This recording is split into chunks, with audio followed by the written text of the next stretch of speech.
दोस्तों यूपीएससी ने सीएपीएफ की परीक्षा के लिए नोटिफिकेशन जारी कर दिया है। आज के वीडियो में हम लोग जानेंगे आप किस तरीके से इसके लिए ऑनलाइन आवेदन कर सकते हैं, क्या आपकी योग्यता होनी चाहिए, परीक्षा तिथि, चयन प्रक्रिया, आवेदन कैसे करना, और यही सारी डिटेल हम लोग आज के वीडियो में जानेंगे।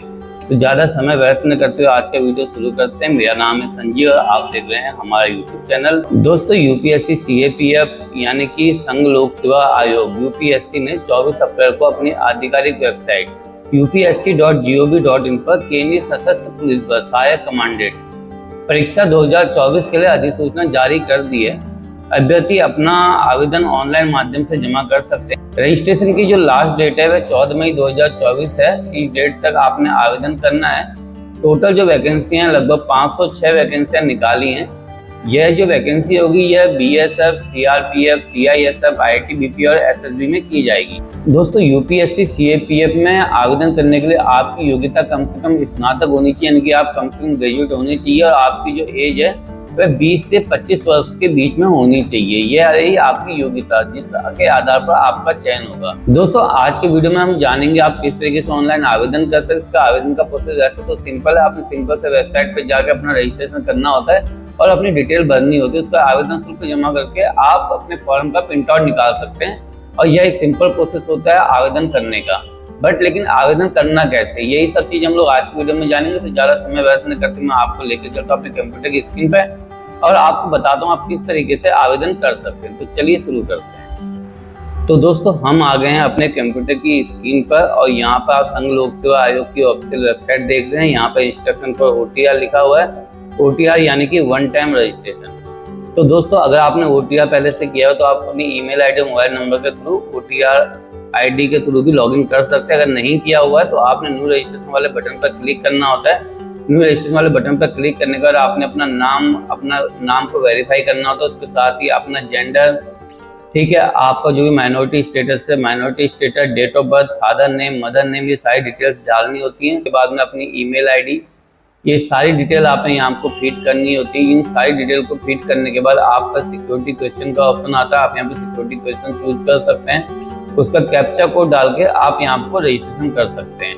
साइड में आप देखेंगे रजिस्ट्रेशन वाला एक टैब अलग से खुल के आ रहा है, एक विंडो खुल के आ रही है। वेरिफिकेशन में क्या है, name, full name, gender, date of birth, father name, mother name, minority, mobile number, alternate mobile number, email ID, alternate email ID, ये सारी डिटेल आपने वेरिफिकेशन में डालने के बाद में तो हमने पहले से रजिस्ट्रेशन किया हुआ है तो हम यहाँ पर अपनी ईमेल आईडी के थ्रू यहाँ पर लॉगिन कर देते हैं। मैं अपनी ईमेल आईडी डाल के यहाँ पर लॉगिन कर देता हूँ। दोस्तों अब मैंने लॉगिन कर चुका हूँ और मैं अपने संघ लोक सेवा आयोग यानी कि यूपीएससी की प्रोफाइल में जा चुका हूँ। अपडेट एडिट प्रोफाइल का यहाँ पर ऑप्शन आता है। यहाँ पर मैं अपनी प्रोफाइल में एडिट कर सकता हूँ। लेटेस्ट नोटिफिकेशन वाले टैब में हम लोग जाएंगे और वहाँ पर हम लोग देखेंगे सबसे नीचे centre armed police force assistant commandant examination 2024 दिखाई दे रहा है। दोस्तों यहीं को एक लिंक आता है, उसी लिंक पर हमने क्लिक करना है। यहीं को अपडेट एडिट OTR वाले में क्लिक करके यहाँ पर हम OTR में एडिट कर सकते हैं। नीचे पर ऑनलाइन अप्लाई का ऑप्शन आ रहा है। ऑनलाइन अप्लाई वाले ऑप्शन में क्लिक करने के बाद हमारे पास में पूरी डिटेल यहाँ पर खुल के आती है। नोटिफिकेशन, आपकी फोटो का साइज क्या होना चाहिए, आपने अपनी फोटो कैसे अपलोड करनी है, सारी डिटेल यहाँ पर दी गई है। और आपका जो फोटो वो 10 दिन से पुराना नहीं होना चाहिए। आपका जो पिक्सल साइज है वो कितना होना चाहिए, इन सब टर्म्स एंड कंडीशन पर हमने एग्री करना है। उसके बाद जो भी आपकी नेशनलिटी, उस नेशनलिटी पे क्लिक करना है। उसके बाद जनरल, SC, ST, OBC, ये चीज़ हमने यहाँ पे फिलअप करनी होगी। अगर आप किसी दूसरी कास्ट पर डिपेंड है तो आपने उसका कास्ट सर्टिफिकेट अपलोड करना होता है। यानी कि अगर आप SC, ST, OBC में आते तो आपने वो कास्ट सर्टिफिकेट यहाँ पे अपलोड करना होगा। तो दोस्तों जिस भी अथॉरिटी ने आपका कास्ट सर्टिफिकेट जनरेट किया उसका नाम यहाँ आपको डालेंगे। जो भी स्टेट आपका उस स्टेट का नाम यहाँ आपको डालेंगे। तो ये सारी डिटेल हमने यहाँ पर भरनी होती है। जिस भी डेट में आपका कास्ट सर्टिफिकेट इशू हुआ है वह डेट यहाँ आपको आप लोग फिलअप कर देंगे।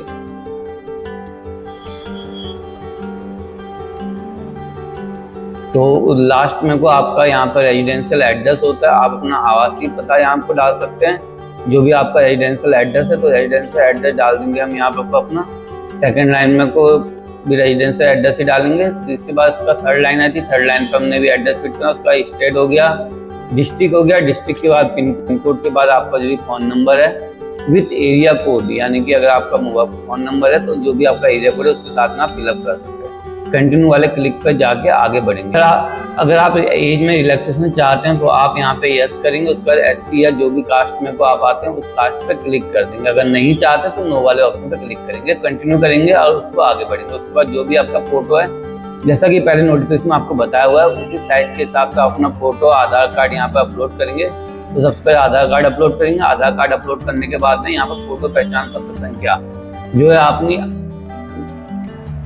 फोटो पहचान पत्र संख्या, फोटो पहचान पत्र संख्या यहाँ आपको डाल देंगे। फोटो पहचान पत्र संख्या डालने के बाद में उसको कंफर्म करेंगे। उसके बाद में अपना जो आधार यानी कि आधार कार्ड है, उस आधार कार्ड को यहाँ पर अपलोड कर देंगे। तो मैं यहाँ पर अपना आधार कार्ड अपलोड कर देता हूँ।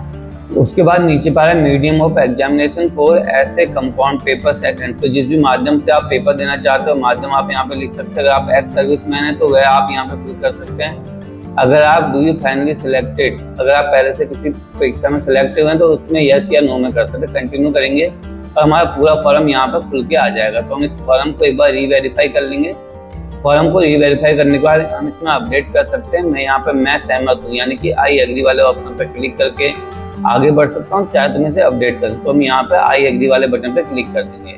उसके बाद दूसरा ऑप्शन आता है हमारे पास अपलोड फोटोग्राफ एंड सिग्नेचर का और प्रिंट स्लिप का। मैं यहाँ पे स्लिप को प्रिंट कर सकता हूँ, साथ ही अपना जो फोटोग्राफ और सिग्नेचर है वह भी हमने यहाँ पे अपलोड करना है। उसका क्या पिक्सल होना चाहिए, क्या साइज होना चाहिए, वह यहाँ पे दिया हुआ है।